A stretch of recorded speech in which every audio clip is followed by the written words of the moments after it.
नई बहू और गरीब सास। पवित्रा जी की नई बहू ने आज ही घर में प्रवेश किया था। घर में नई बहू के आने से सब बहुत खुश थे। घर में बधाई देने वालों का और नई बहू की मुंह दिखाई करने वालों का तांता लगा था।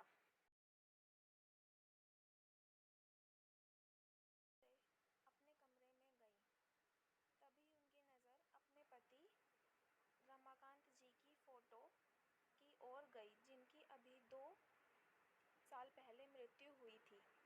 पवित्रा जी जिस काम से आई थी उसे भूलकर अपने पति की फोटो के सामने खड़ी होकर एकटक उन्हें देख रही थी।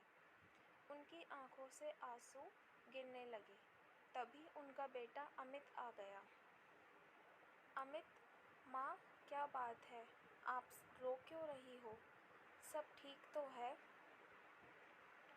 पवित्रा जी: नहीं बेटा, कोई बात नहीं, बस तेरे पापा की याद आ गई। वे आज होते तो बात ही कुछ और होती।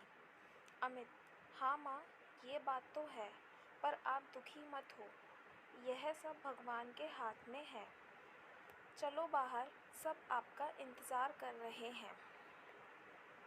पवित्रा जी आंसू पोंछकर बाहर आकर मेहमानों की खातिरदारी में लग जाती हैं। शादी से भरे घर में सभी नई बहू को घेरे बैठे थे। 2 दिन बाद जब सब मेहमान चले गए तो पवित्रा जी ने बहू बेटे को एक जगह बिठाया और कहा, पवित्रा जी, बेटी, अब यह घर तुम्हें संभालना है। यह लो घर की चाबी। अंजना: माँ जी, ये चाबी आप मुझे क्यों दे रही हैं? यह आपका घर है, आप संभालिए। अमित, तुमने माँ जी को बताया नहीं कि शादी के बाद हम अपने नए घर में रहेंगे? पवित्रा जी: अमित, बहू यह क्या कह रही है? मैंने इतने अरमानों से तुम्हारी शादी की थी और तुम पहले ही मुझे छोड़कर जाने का प्लान बनाकर बैठे हो। यह कहकर पवित्रा जी रोने लगी। अमित: माँ, ऐसी कोई बात नहीं है, तुम तो जानती हो अंजना नए ख्यालों की लड़की है, इसलिए हम अलग रहना चाहते हैं। यहाँ यह एडजस्ट नहीं हो पाएगी। हम आपसे कभी कभी मिलने आया करेंगे और आप चाहो तो कुछ दिन के लिए हमारे साथ रहने भी आ सकती हो। यह सुनकर पवित्रा जी को बहुत झटका लगा। उनके पति का स्वर्गवास हो चुका था। इकलौता बेटा अमित भी उन्हें छोड़कर जा रहा था। अब वे किसके सहारे रहेंगी? यही सोचकर वे रोते हुए अपने कमरे में चली गईं। 2 दिन बाद अमित और अंजना अपने नए घर में चले गए। जाते जाते अमित ने माँ से कहा, अमित, माँ, मैं आपसे मिलने आया करूँगा और पैसे भी भिजवाता रहूँगा, आप चिंता मत करो। पवित्रा जी: उसकी तुम चिंता मत करो, तेरे पापा इतना कुछ छोड़कर गए हैं कि मैं जीवन भर सुख से बिता सकती हूँ। तू जाकर अपनी गृहस्थी जमा, मेरी चिंता छोड़ दे। अमित और अंजना दोनों चले गए। उनके जाने के बाद पवित्रा जी फूट फूट कर रोने लगी। लेकिन अब कौन था जो उनको चुप कराता? इसीलिए वे रोते रोते ही सो गईं। जब उठी तो छत पर जाकर बैठ गईं।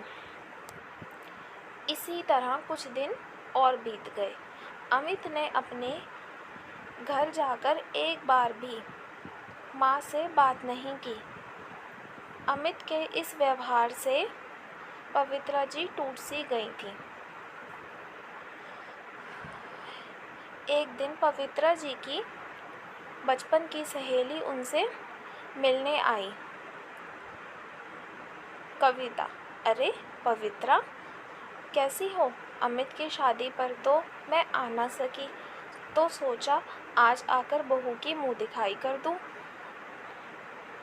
बहू कहाँ है? पवित्रा जी, कविता, वे दोनों ये घर छोड़कर चले गए। वह मेरे साथ नहीं रहना चाहते। यह सुनकर कविता को बहुत गुस्सा आया। उसने कहा,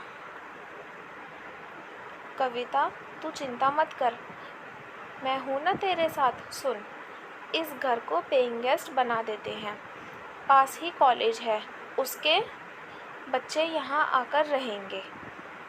उससे तुझे इनकम भी हो जाया करेगी और तेरा मन भी लग जाया करेगा। पवित्रा जी, लेकिन यह सब कैसे होगा? मुझे तो कुछ नहीं आता। कविता, मैं काफ़ी दिनों से यही काम कर रही हूँ, तू चिंता मत कर, मैं सब इंतज़ाम कर दूँगी। कुछ ही दिन में कविता ने सारा इंतज़ाम कर दिया। कॉलेज के बच्चे पेइंग गेस्ट की तरह वहाँ आकर रहने लगे। पवित्रा जी उनसे बातें करती रहती थी और उनका अपने बच्चों की तरह ख्याल रखती थी। इस समय कब निकल जाता था पता ही नहीं चलता था। पवित्रा जी इन सब से इतनी खुश रहने लगी कि अब उन्हें अमित और अंजना की याद भी नहीं आती थी। बच्चे भी उन्हें बहुत मानने लगे थे। इस तरह उनका अकेलापन भी दूर हो गया और उन्हें किसी पर बोझ भी नहीं बनना पड़ा।